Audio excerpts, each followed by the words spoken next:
Bonjour Aurélien. Bonjour Natacha Zakoel, aujourd'hui avec Mohamed Amissi, expert en mobilité et en transport. Bonjour à vous, bienvenue. Bonjour, merci pour l'invitation. Vous avez également pour vous la paternité du fameux projet Caribus. C'est vous qui êtes un peu l'architecte de tout ça. Justement, Caribus et ces travaux-là qui se sont intensifiés depuis la semaine dernière, c'était inéluctable de vivre toute cette pagaille sur les routes où l'Académa a manqué d'anticipation pour permettre la fluidité du trafic. Il y a les deux. Inéluctable parce que la nature des travaux du projet Caribus impose des dégradations de conditions de circulation aujourd'hui. De toute façon, les embouteillages sont déjà présents. Donc, on savait qu'avec les travaux de Caribus, on n'allait pas non plus améliorer la situation. Par contre, il fallait anticiper. Il fallait anticiper par la mise en service du réseau interurbain du conseil départemental, ce qui était prévu dans le plan d'urgence du PGTD de Mayotte en 2019-2020. Bon, le conseil départemental accuse un petit retard. Il fallait aussi que l'Académa anticipe la mise en service progressive de ce réseau de transport urbain, en commençant notamment par les lignes d'Embeni, Passamainti, Mamoudzou, la ligne de Vaïbé, Passamainti, Mamoudzou, et puis l'intérieur de Mtsapéré en passant par Cavani, Mamoudzou et les Hauts de Mamoudzou. Donc, on s'attendait à des gènes. Les gènes vont continuer tout au long des travaux de Caribus. La situation risque de s'aggraver même quand on va s'attaquer au chantier en centre-ville de Mamoudzou et dans la zone industrielle de Kaweni, parce que ça va être encore plus des travaux assez lourds. Et donc, cette situation a été connue. Il fallait anticiper. Il fallait coopérer avec le conseil départemental. Je pense même que c'est une nécessité aujourd'hui que l'Académa et le département travaillent ensemble. Et puis, il fallait aussi que la mairie de Mamoudzou soit dans la boucle, parce que je rappelle que le stationnement qui est un régulateur de la circulation est sous compétence de la ville de Mamoudzou. Et je pense que là aussi, la mairie de Mamoudzou a un coup à jouer pour inciter les gens à aller vers les transports en commun. Alors justement, il y a eu une initiative de l'Académa, mettre en place des navettes gratuites. On l'a vu dans nos journaux hier, ça a fait un flop. Des bus sont partis à vide, d'autres ont été pris par des personnes qui d'habitude prennent le taxi. C'est pas un mauvais signal ça pour le Caribus de voir que ces navettes-là finalement n'ont pas attiré hier les usagers de la route? On verra dans les prochains jours, dans les prochaines semaines, dans les prochains mois, mais encore une fois, je pense que la communication aussi doit être à la hauteur des enjeux du projet.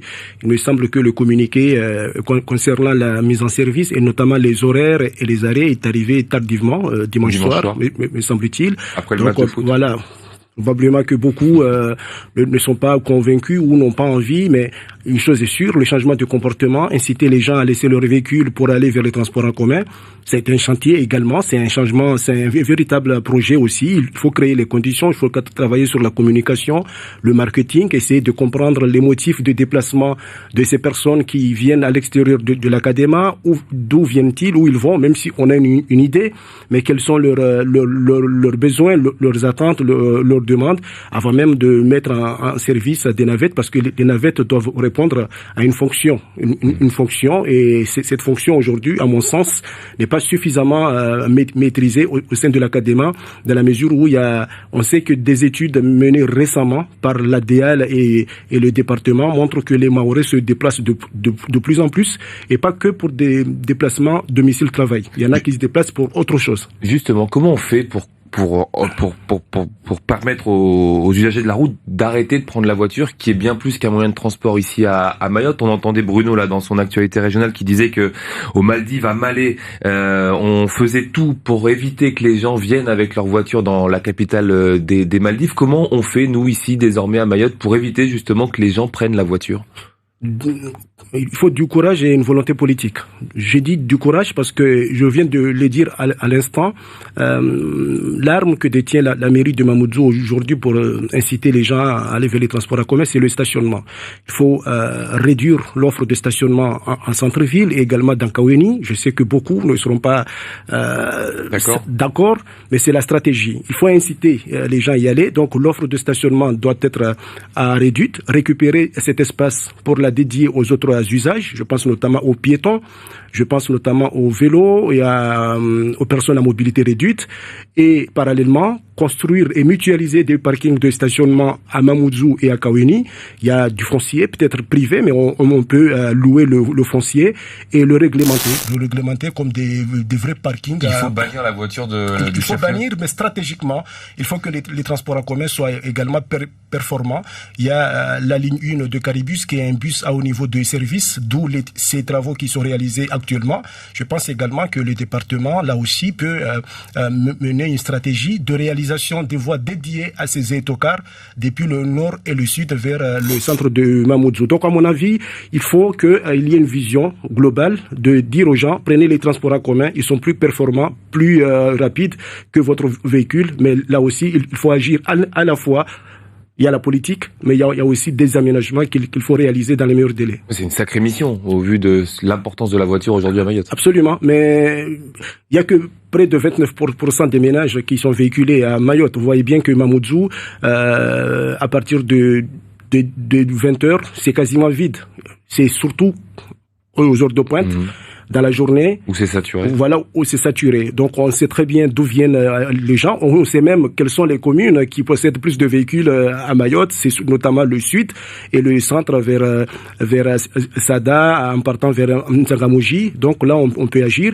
Mais là aussi, il y a une coopération à faire parce que les intercommunalités de Mayotte aujourd'hui, je pense notamment aux communautés de communes, ont également pris la compétence d'autorité organisatrice de transport de la mobilité. Raison pour laquelle je disais à l'instant qu'il faut une coopération et au-delà même de l'académie et du département, je pense que l'ensemble des intercommunalités qui ont pris cette compétence doivent réfléchir à une autorité unique d'organisation des mobilités à Mayotte pour qu'il y ait une vision commune, pour qu'il y ait des actions cohérentes, pertinentes qui permettent en effet d'inciter, de convaincre la population que les transports en commun sont plus performants, sont plus intéressants que son véhicule ou que la voiture particulière. Il y a la question de la sécurité aussi qui va se poser. On voit les transports scolaires qui sont fréquemment, voire tous les jours, vandalisés, saccagés et parfois les élèves à l'intérieur agressés. Les gens vont avoir peur de monter dans ces transports en commun. Comment on les rassure? Qu'est-ce qu'il faut mettre en place pour les rassurer et leur permettre de prendre les transports? C'est un véritable frein au développement des transports publics à Mayotte, à l'insécurité. Les faits de crimes, de délinquance, de dégradation sont une vérité indiscutable sur le territoire. Et je pense que ce qui se passe aujourd'hui avec les transports en commun doit alerter encore une fois ces autorités organisatrices et se poser la question comment convaincre, là aussi, en matière de sécurité, de sûreté, les usagers des transports. J'avais proposé récemment une des pistes, à mon sens, qu'il faut étudier, c'est la création d'une police de transport. Cette police de transport aura l'avantage de fédérer là aussi l'ensemble des forces vives du territoire. Je pense à l'État, aux communes, aux communautés de communes, aux départements, qui est région également, et essayer de réfléchir ensemble à une unité qui permettrait d'assurer la sûreté et la sécurité des usagers. C'est aussi une façon de constater et de pouvoir agir sans pour autant se poser des questions sur d'où viennent les malfrats, les délinquants, parce que ça sera sa mission principale. Mais là aussi, c'est un vrai chantier. C'est aussi la raison pour laquelle j'insiste vraiment qu'il faudrait que les autorités organisatrices de la mobilité à Mayotte travaillent ensemble, parce que la guerre des frontières administratives, je raisonne à l'intérieur de mon périmètre de transport. Je pense que c'est une fausse idée. Aujourd'hui, les gens se déplacent de plus en plus. Entre Mamoudzou et Kongou, il n'y a pas de frontière. Et pourtant, Mamoudzou, c'est l'Académie et Kongou, c'est le Grand Nord.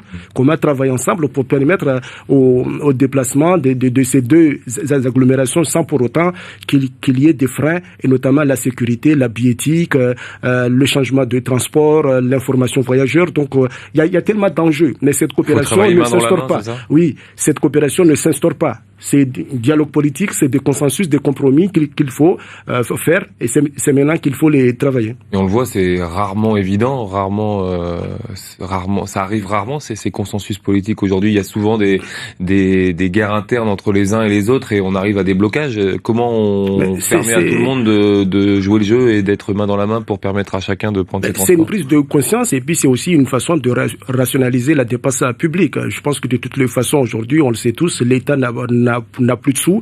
Les collectivités également, mais traversent des moments très très difficiles.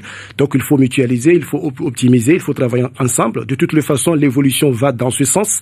Cette politique visant à dire je travaille chez moi, c'est une politique des années 80 qui est complètement révolue. Et depuis les années 2000, on pense à travailler plus ce qu'on appelle l'intermodalité, la coopération entre autorités organisatrices.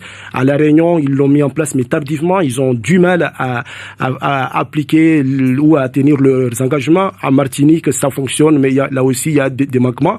Je pense qu'il ne faudrait pas que Mayotte attende 10, 15 ans plus tard pour se poser la question à la suivante. Comment travailler ensemble pour éviter que nos transports en commun soient un échec sur le territoire. C'est maintenant qu'il faut travailler tout ça et que dans 2 ou 3 ans, quand tous ces travaux seront terminés, qu'on ait une très belle image, que les transports en commun soient une réelle alternative et non pas juste de l'argent gaspillé pour des travaux qui n'apportent pas grand-chose à la population. Il y a la gratuité également de ces transports qui se pose. On sait que le conseil départemental avait validé la gratuité de la barge. C'est pas encore en place pour l'instant, mais pour vous, il faut que ce soit gratuit, il faut que ce soit payant, les transports en commun. Il y a toujours quelqu'un qui paye. Hein. Si c'est pour pas... les usagers, en tout cas. Voilà, il y a toujours quelqu'un qui payera. C'est soit l'usager, soit le contribuable. Mais pour l'usager, il faut que ce soit gratuit. Moi, je suis pas favorable. Je suis pas favorable. Je pense que tout ce qui est gratuit n'a pas de valeur. À mon sens, il faut travailler sur ce qu'on appelle la tarification solidaire. Une personne ou une famille qui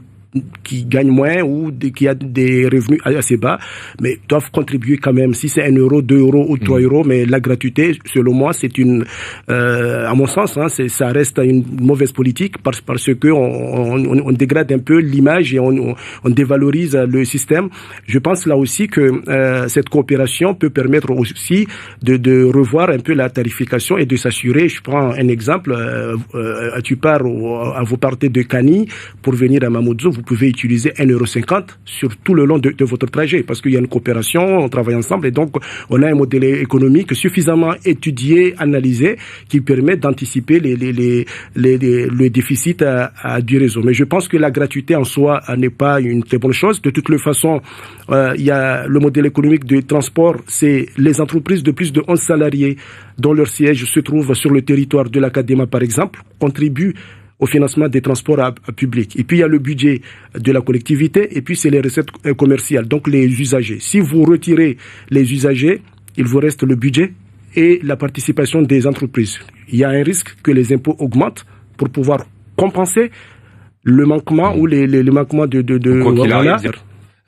l'arrivée du caribus, est-ce que ça sonne pour le moment en tout cas ces taxis-là ne sont pas intégrés c'est pas la fin des taxis qu'on est en train de vivre là également avec l'arrivée du caribus notamment? Ils sont en difficulté. Je pense que c'est un vrai sujet parce que le PGTD là aussi impose ou en tout cas demande aux autorités organisatrices d'intégrer les taxis dans leur réseau de transport. Au niveau de l'Académie, c'est ce qui a été fait avec les taxis. On avait arrêté une feuille de route qui leur permettait d'être acteurs du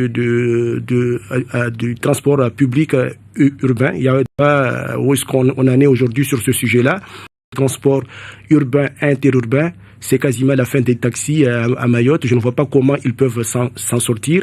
Et ça serait dommage parce que je rappelle pour information que les taxis à Mayotte existent depuis 1960 et ils ont contribué grandement au développement de ce territoire. Ils ont joué également un rôle très important dans les relations entre les villages. Ça serait dommage de supprimer ou de tuer 660 licences taxis parce que c'est des familles également qui vivent derrière grâce à ces revenus de taxis.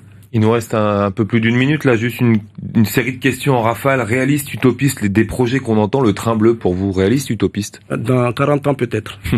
le pont entre Petite Terre et Grande Terre, réaliste, utopiste? Réaliste à condition que ça soit une ligne de tramway qui partirait de Mamoudzou vers l'aéroport Marcel Henry. Je pense que c'est une très bonne idée. Le téléphérique également, on en parle entre Petite Terre et Grande Terre là aussi, mais également sur la commune de Dembéni. La question est un téléphérique pour répondre à quel besoin? Le contournement de Mamoudzou, le serpent de mer. Le projet est en cours, mais à mon sens, là aussi, c'est dans 30 ans.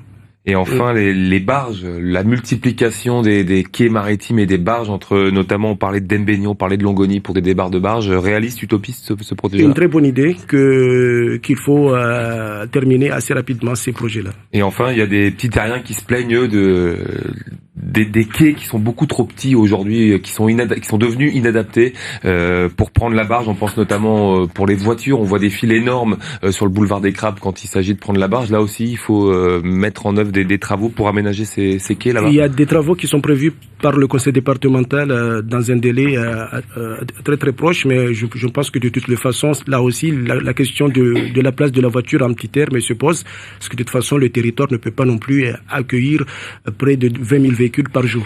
Merci beaucoup, Mohamed Amissi, d'être venu dans Zakweli aujourd'hui. On rappelle que Zakweli s'est retrouvé tous les jours en replay en intégralité sur notre site internet lapremière.fr. Merci Aurélien pour cet échange et merci.